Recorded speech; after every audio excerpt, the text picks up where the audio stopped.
गांव में एक मनीराम नाम का ब्राह्मण कथा करे था, और पैसे के लालच में 7 दिन की छोड़ उन्हें 30 दिन का रख दिया। 30 दिन कथा करूंगा भागवत की, रोजाना 1-1, 2-2 घंटा ऐसा शुरू कर दिया। उसने सोचा रोज के 2-4 रुपया होंगे तो भी 100-125 रुपये महीने में तेरे को मिलेंगे। अब क्या हुआ कि 30वें दिन, जिस दिन उसका कथा का भोग पड़ना था, उसने भोग का ढिंडोरा पिटवा दिया, आवाज़ लगा दी। उस दिन उसी गांव के कुछ व्यक्ति शरारती टाइप से कि भाई आज कथा का भोग लगेगा और इस ब्राह्मण के घने पैसे आवेंगे। उन्होंने क्या किया कि उसी दिन एक डांसर मंगा ली दिल्ली तक, और चंपाकली नाम था उसका। वो डांसर का उसी दिन प्रोग्राम रखवा दिया जिस दिन वह भोग पड़ना था, सुबह सुबह। अब सारे गांव के वहाँ इकट्ठे हो गए। पंडित जी का तो 30 दिन में 30 रुपये आए, और उस चंपाकली का आगे 500 रुपये 2 घंटे में। अब वो पंडित जी ठाके उन 30 रुपया ने और चल पड़ा मायूस सा होकर। कहाँ पहुँच गए? आदरणीय गरीबदास साहिब जी गांव छुड़ानी, जिला झज्जर, उसके रास्ते में पड़ा था। तो उसने देखा, सुना था कि वहाँ गरीबदास नाम के कोई संत रहते हैं। वैसे गरीबदास जी किसान थे, वैसे अलग से कोई आडंबर करके वो गुरुपद पर नहीं रहा करते। सिंपल धोती कुर्ता जो यहाँ का लिबास था, पोशाक थी, उसी में रहा करते थे।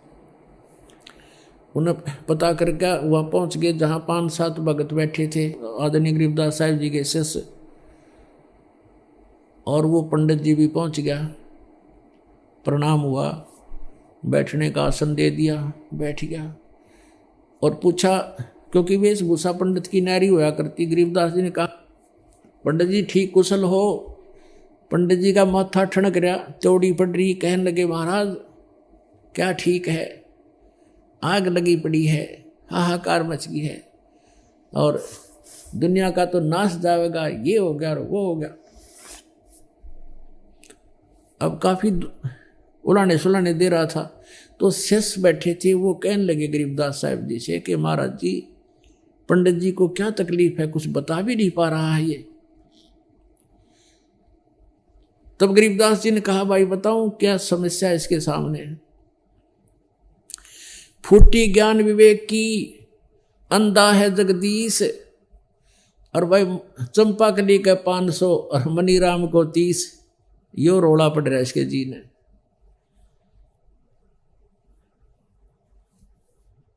अब क्या है कि इसने कोई सुड़ा कथा करे था यू, जबकि मनीराम नहीं बताना चाहा था, वो तो अंतर्यामी थे गरीबदास साहिब जी। वो उसकी बता दी सच्चाई। फिर वो मनीराम कहने लगा, महाराज आपने क्यों करबेरा पट्या, आपको कैसे पता लगा मेरी समस्या का? ने बोला, भाई भगवान की दया होगी, हो रही है मेरे पे, इसलिए पता लग गया। लेकिन तूने अपनी समस्या का पता नहीं, मुझे तेरी समस्या का पता है। अब एक बात बता, तू गाली दे रहा उनके गांव के उन शरारतियों को, और तेरा क्या उद्देश्य था वहां पर? तू चंपाकली ने बूंदी मान रहा, तेरा क्या उद्देश्य था? अगर तेरा उद्देश्य पैसे का ना होता तो बातें खत्म थी, तेने कहने की जरूरत नहीं थी, तो अपना फर्ज पूरा किया रह जाता। तेरा खाना पीना छूट रहा।